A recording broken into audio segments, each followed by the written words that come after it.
कोई शख्स सेहतमंद हो, माजूर न हो और पैदल चल सकता हो तो उसके ऊपर तवाफ भी और सई भी पैदल चलकर करना वाजिब है।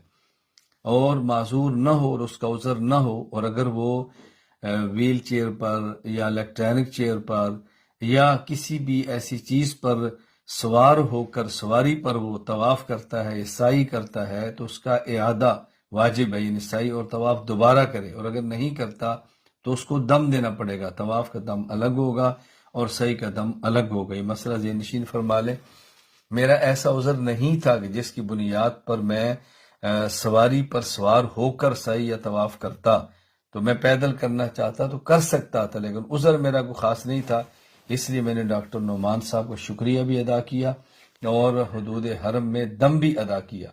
तो मैं इसलिए गुजारिश करना चाहता हूँ कि मेरी आदत है, अगर मेरी गलती हो और मुझे कोई बताए तो मैं उस गलती का